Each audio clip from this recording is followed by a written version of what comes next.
Bon, Sébastien, on est d'accord que c'est un match qui ne restera pas dans les annales, celui-là.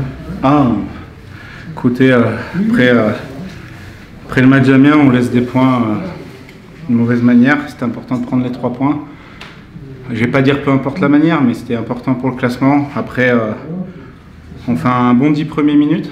Et puis après, on a un peu des errances, zone neutre, zone défensive. On laisse un peu d'espace, on donne de la glace, on recule un peu trop. Du coup, on laisse Anglette un peu revenir.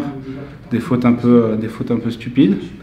Coup de 2, et puis après, on s'est remis un peu à l'endroit. Et on a resserré la petite glace, on a commencé à moins reculer, on a été un peu plus agressifs, on les a forcés un peu plus à domper, à chipper le palais, on a récupéré un peu plus de palais et ça nous a permis d'aller chercher ce 3e but. Et puis c'est surtout, je pense, ce qui est positif sur la dernière moitié de match, c'est notre jeu défensif.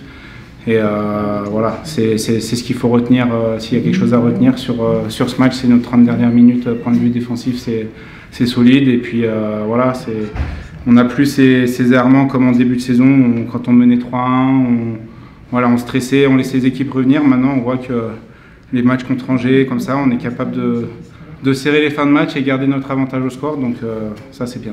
Et la discipline, c'était important ce soir parce qu'on a vu leur seul powerplay quasiment, ils ont marqué. Du coup, vous avez été bon là-dessus. Ouais, ils ont 2 powerplays. Bon, bah, voilà, on corrigera ça à la vidéo, mais bon. On voit ce qu'on fait sur le piqué depuis ces 4 derniers matchs, c'est vraiment beaucoup mieux par rapport au début de saison. Donc à nous de continuer à construire là-dessus. Il y a une semaine importante qui arrive, il y a un déplacement à Rouen, il n'y a pas de match contre Angers finalement mardi. Comment vous le vivez, ça, le fait de ne pas jouer mardi ce match contre Angers? Ça fait une semaine un peu creuse. Bah, c'est sûr qu'en enchaînant les 3 matchs en un déplacement, ça aurait été pas mal, ça aurait évité de faire des allers-retours. Mais si on regarde sur la semaine, bah, c'est un jour de congé en plus, où tu joues pas, où tu dépenses moins d'énergie. C'est ce que tu vas récupérer en plus pour la finale de dimanche, si tu regardes les objectifs. Donc écoute, tant mieux, j'ai envie de dire. Même s'il faudra le récupérer après, vu le calendrier il est déjà assez serré. Mais écoute, pour cette semaine, on va dire que tout le repos est à prendre, on va le prendre. Donc on va emmagasiner ça et un maximum de repos pour la fin de semaine. Est-ce que fait de la Sergi mercredi, si je dis pas de bêtises, ça va déjà vous permettre de prendre des repères pour dimanche du coup? Ouais, non, on n'y pense pas. On va d'abord jouer le match de Sergi mercredi, puis on prendra nos marques sur les entraînements précédents à la Coupe de France. Bon, là, il y a Rouen dimanche. Rouen, c'est une équipe que vous aimez bien défier, chez elle notamment. On va dire que depuis le début de saison, ça nous a réussi, mais bon, on sait que c'est toujours compliqué d'aller jouer là-bas.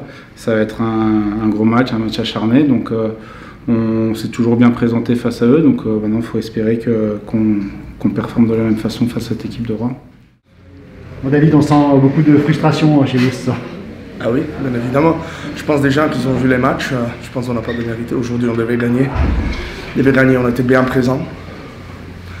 On a dominé, je pense, déjà première tiers, mais contre le courant des matchs, on prend 2 buts. Comme j'ai dit à mes joueurs, les gars, vous ne pouvez pas aller sous la glace et faire ce que vous voulez. On s'est dit, le plan de game, ça va être ça. Ça veut dire toujours les petits détails. Des hauts niveaux, c'est ça. Petits détails dans la zone offensive, mais ça paye derrière. Voilà, mais c'est pas nouveau cette saison. On a perdu, c'est pas 10 matchs à un seul but. Et ça se répète. Et ouais, c'est frustrant pour nous sur les bancs. Je pense pour les joueurs aussi, mais c'est eux qui devaient agir. Et certains, ils devaient se regarder dans la classe. Ouais. Qu'est-ce qui vous a manqué finalement? La réussite. La réussite aussi devant la cage. Première tiers, on est allé devant la cage. 12e tiers, il manquait le trafic devant. On voulait trop bien jouer dans les coins, on n'a pas fait. On n'a pas trop utilisé les défenseurs.